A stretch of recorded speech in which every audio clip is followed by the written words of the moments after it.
Rwanda's move to accept deportees from the United States has drawn criticism from the Amnesty International. The rights group now says that the deal contravenes the Refugee Convention. They also faulted the asylum process, claiming it is a risk of violating international law on migration and that there is still no certainty in its process. We have raised as concern with the UK deal, for instance, over the past years, was the fact that there was a risk of refoulement of people who were deported from the UK to Rwanda.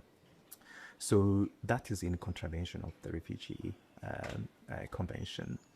And that risk is still there right now.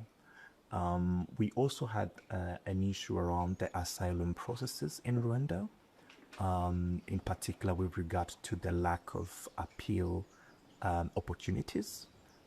They tried to fix that with the reform that happened last year, but that hasn't been tested yet.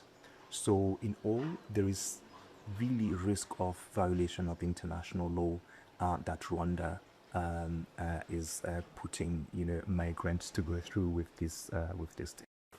Rwanda has argued it has space to help alleviate what many countries in Europe and the United States consider to be a growing problem with unwanted migrants.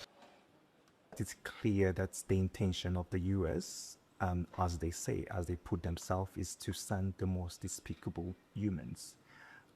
So, yeah, it's for really the region to come to a conclusion of what that means exactly, and what that means in terms of the peace and security of the region. Yeah, what type of people that the US will be sending? Are they sending criminals into the region, and what consequences that will have? Human rights advocates have long raised concerns over the deaths in Rwandan custody of some perceived government critics, as well as alleged killings of others who sought exile in places like South Africa.